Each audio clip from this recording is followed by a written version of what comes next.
لو شاشة موبايلك كوبي ومش بتدعم اللمس المتعدد، يعني مش عارف تلعب بإيدك الاتنين، أنا جبت لك الحل. شوف الفرق.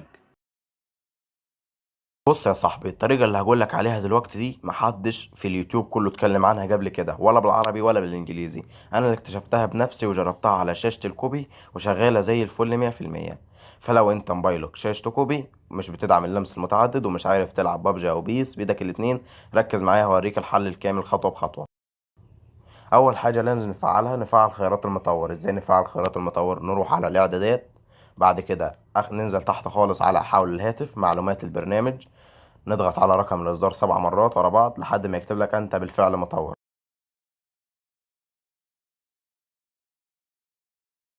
كده ترجع خطوتين لورا، تخش على خيارات المطور، تفعل الاتنين دول: تصحيح أخطاء يو اس بي وتصحيح أخطاء اللاسلكية. الخطوة التالتة ندخل على برنامج الشيزوكو، هتلاقي الرابط بتاعه في الوصف من المتجر بلاي. ندوس على كلمة اقتران هيفتح لك إعدادات المطور تاني، ننزل تحت ونضغط على تصحيح الأخطاء اللاسلكية. بعد كده اقتران الجهاز باستخدام رمز الاقتران. هيطلع لك كود، تفتح الإشعارات تكتب الكود في مكانه، وبعد كده تضغط على كلمة إرسال.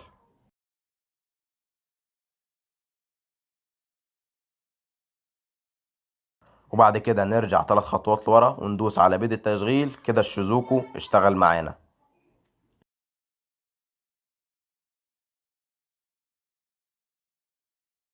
نفتح برنامج جيم سبيس. بعد ما نفتح برنامج جيم سبيس ندوس على علامة الدراع اللي تحت، نضغط على أول واحدة ونختار الشيزوكو، وبعد كده نضغط على كلمة جو، وبعد كده كلمة السماح في كل وقت، وبعد كده جارنت، وبعد كده اكتيفيتي،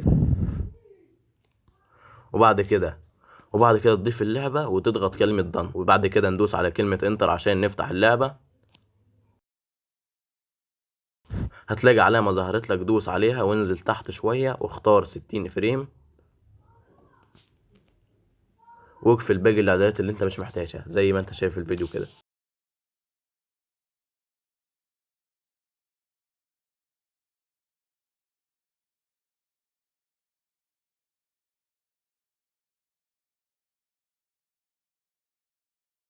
وبعد كده الطريقة مش هتنجح معاك.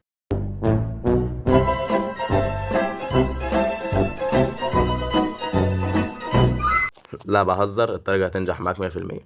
وبس كده، اللعبة بقت سريعة وسلسة وكمان بتشتغل بإيدك الاتنين حتى على شاشتك الكوبي. ولو وصلت لحد هنا فانت من الناس الجامدة جدا. على فكرة الطريقة دي انا اللي اكتشفتها، محدش شرحها قبل كده. لو حد شرحها بعدي ابقى عرفه ان هو واخدها مني. لو في حاجة مش واضحة اكتب لي في التعليقات، وما تنساش اللايك والاشتراك عشان نوصل الطريقة دي لأكبر عدد ممكن.